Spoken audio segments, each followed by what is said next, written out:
Melaksanakan perkuliahan di teknik bukanlah suatu hal yang sangat mudah.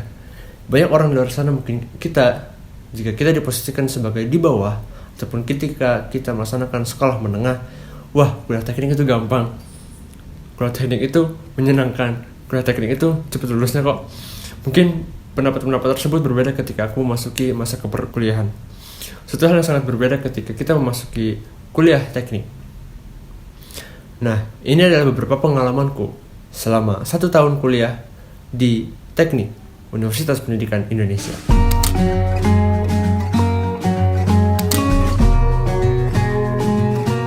Yang aku akan bahas kali ini adalah bagaimana aku mengalami berkuliah di Teknik di Universitas Pendidikan Indonesia selama setahun ini. Aku tidak akan membahas mengenai pelajaran umum, mengenai mata kuliah umum dan lain sebagainya, tentang pengalaman di luar lain. Dan itu akan dibahas dengan video yang berbeda. Di video kali ini aku akan fokus membahas mengenai pembelajaran di Fakultas Teknik Universitas Pendidikan Indonesia yang tidak berbeda jauh dengan universitas top yang ada di Indonesia. Yang pertama, teknik banyak mengajarkan berpikir secara logis, berpikir secara sistematis dan penuh perhitungan. Maksud dari ini adalah bagaimana kita berpikir secara sistematis, beruntun, sesuai dengan algoritma yang ada, sesuai dengan tata kelola yang sudah diperbuat dengan baik dan sesuai dengan perhitungan. Dengan perhitungan tersebut yang benar dan tidak semena-mena atas perhitungan yang kita buat. Nah, berpikir secara logis ini adalah berpikir dengan melalui logika-logika yang benar, logika yang beruntun, tidak asal-asalan dan tidak acak-acakan terhadap pemikiran yang kedepannya akan kita perbuat, ataupun kedepannya yang akan kita hasilkan dari suatu karya tersebut ataupun dari suatu algoritma tersebut. Di teknik ini bukan hanya logika saja yang dipakai, namun juga ilmu dan sains yang dipakai. Ilmu di sini adalah ilmu yang umum, ilmu yang banyak kita pelajari sebelumnya di sekolah menengah, ilmu yang banyak kita pelajari dan banyak telah kita ketahui sebelumnya di masa sekolah menengah ataupun di sekolah dasar. Berlogika saja tidak cukup, kita harus paham dengan ilmu yang kita pelajari, kita harus paham dengan materi-materi yang kita pelajari, dengan dasar pengetahuan yang kita miliki. Begitulah bagaimana sistem pembelajaran yang sistematis, berurutan, dan sesuai dengan logika yang terarah. Dalam kurun waktu 1 tahun ini, yang pertama aku pelajari di semester 1 dan sampai semester 2 adalah yang akan aku sebutkan nanti ada berbagai macam, yaitu ada 3. Yang pertama, belajar menggambar teknik dengan sistem kelistrikan, dengan sprinkle ataupun sistem pemadaman, yaitu di gedung bertingkat dan gedung rumah, ataupun bentuknya seperti rumah. Yang kedua, akan mempelajari satu program-program dasar menggunakan bahasa C, Python, dan lain sebagainya. Kemudian yang terakhir adalah mempelajari dasar rangkaian listrik dengan praktik-praktik sederhana, yaitu perangkat ataupun sistem dasar gambaran yang telah kita ketahui sebelumnya ataupun telah kita pelajari di semester 1, yaitu mengenai dasar-dasar rangkaian listrik sederhana rumah. Ataupun nanti teknik pengukuran seperti ohm, ampere, dan volt. Jadi berbeda jauh ketika kita menggambar teknik melalui aplikasi yang nanti kita akan pelajari mengenai AutoCAD. Kita akan menggambar melalui berbagai macam alat listrik ataupun komponen listrik elektronika ataupun komponen listrik. Nah, mulai dari dasar kita menuju ke atas sehingga kita dituntut untuk mampu menggambar desain rumah.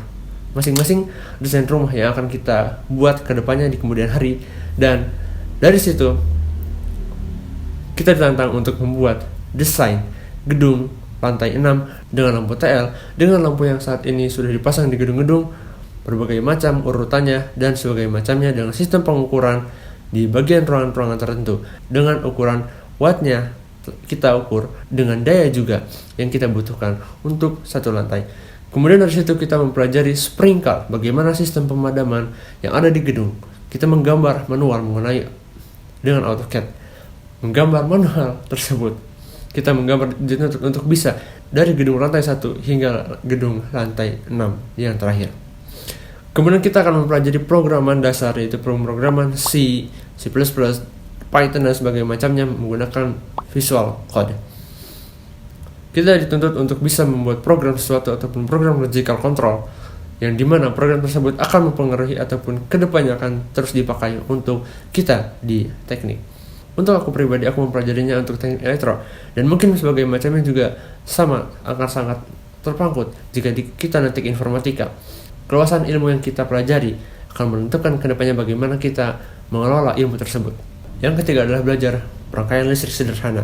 Rangkaian listrik dengan satu saklar, saklar ganda, saklar tukar untuk hotel, sistemnya, dan sebagainya macamnya. Itu dirangkai dan kita pelajari. Kemudian nanti di ujian akhir, kita dites satu-satu, kita dites masing-masing untuk diberikan soal kemudian dan diselesaikan dengan rangkaian yang kita buat sendiri.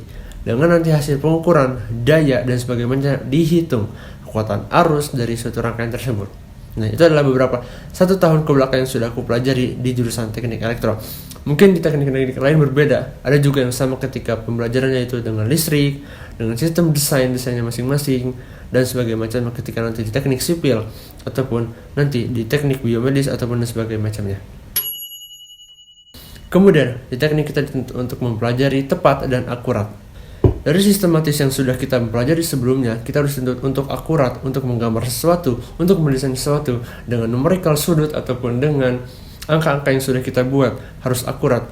Karena ketidakakuratan 0, sekian pun akan mempengaruhi hasil dari yang kita butuhkan dari sistem tersebut. Ataupun dengan perhitungan yang tidak akurat akan mempengaruhi juga ke depannya ataupun dari sistem kinerja suatu desain tersebut. Maka dari itu kita dituntut untuk tepat dan akurat dalam menggambarkan sesuatu ataupun dalam memikirkan sesuatu untuk menciptakan suatu alat ataupun desain yang kita inginkan. Hal yang sangat penting adalah kita mampu mempelajari fisika dasar, matematika teknik, dan sebagainya macamnya. Metode numerikal ataupun dan sebagainya macamnya yang nanti kita akan pelajari. Di teknik tentu penuh dengan perhitungan, tentu kita harus mempersiapkan diri untuk mempelajari, yaitu bakal utamanya adalah fisika, matematika, kimia, dan sebagainya macamnya.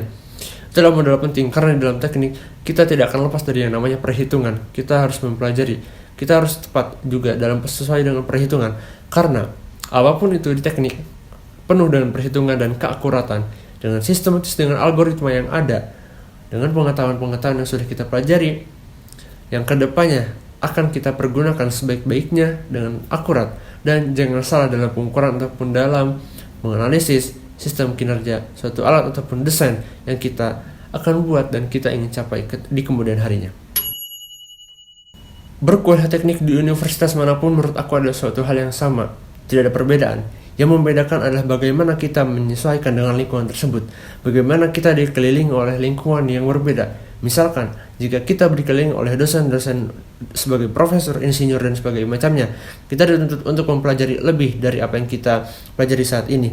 Kita dituntut untuk bisa menghasilkan suatu karya, menghasilkan suatu alat ataupun sebagainya macamnya dengan kompetensi-kompetensi atau jurusan yang kita tekuni.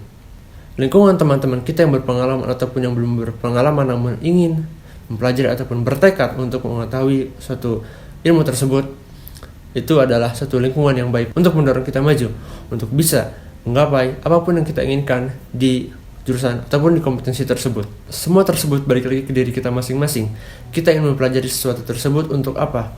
Untuk membuat apa? Dan untuk bekerja ataupun untuk berbuat kewirausahaan ataupun sebagainya macamnya. Jika kita ingin memiliki tekad yang kuat untuk menguasai suatu ilmu tersebut, pelajari dengan sebaik-baiknya dengan didukung dengan lingkungan yang baik juga. Kampus hanyalah jalan. Kampus mungkin dapat menambah kepercayaan, namun belum tentu membawa kita ke dalam pekerjaan. Aku harap mutakin dan terima kasih. Teknik. Jaya, jaya, jaya.